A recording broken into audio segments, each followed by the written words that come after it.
pouch holiday today. It's Grilled Cheese Day.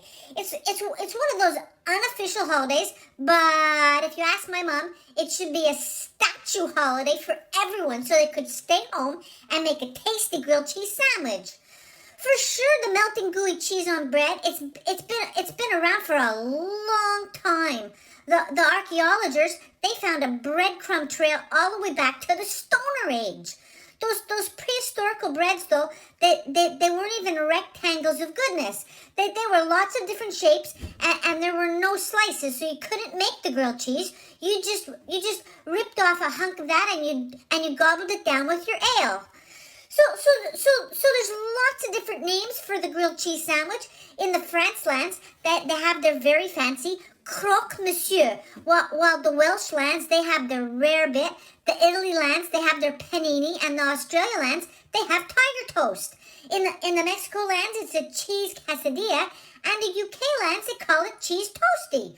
So I think for sure we can all agree that grilling that cheese on bread is a Worldland snack pouch delight.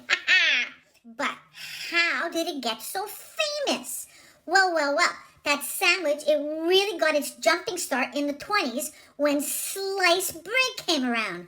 So did you know that whenever you say to someone, that's the best thing since sliced bread, then what you really mean is that's the best thing since July 7th, 1928.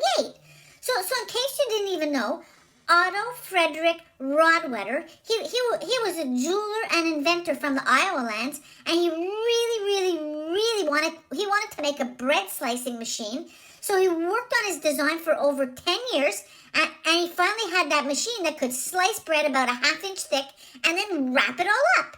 He got everything working, and he got the patent done, and then he sold his bread slicing machine to Frank Bench of the Chillicothe Baking Company in the Missouri lands, and that was where the first sliced bread got sold.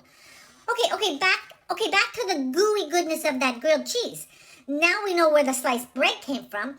How did that sandwich get to be so popular? There's pretty much lots of gooey facts about that treat, but the big turning around point was in 1949 when Kraft started selling their cheesy, flat, orange Wonder Slices wrapped in plastic pouches.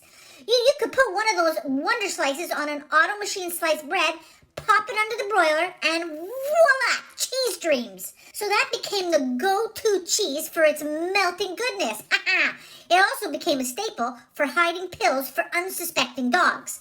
Anyways, people, they started to put a bread roof on those cheese dreams and pressing them in a pan, and by the early 1960s, those tasty sandwiches were called grilled cheese. Did you even know that in 2004, a Las Vegas casino, they paid $28,000 for a grilled cheese with the face of the Virgin Mary on the toasted cover? It's for sure true. I didn't make it up. Just ask the Mr. Googlies.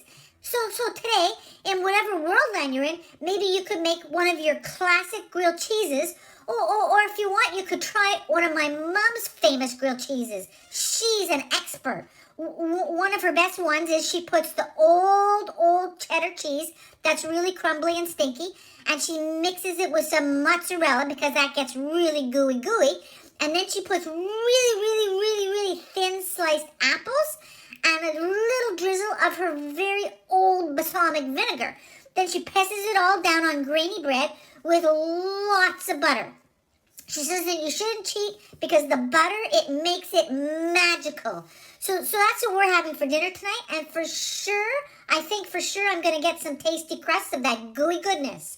So everyone, have a really happy grilled cheese day. What have you got to lose? Unless you're lactose intolerant. Well, then you could lose a lot. Okay, happy snacking, everyone. We'll see you soon.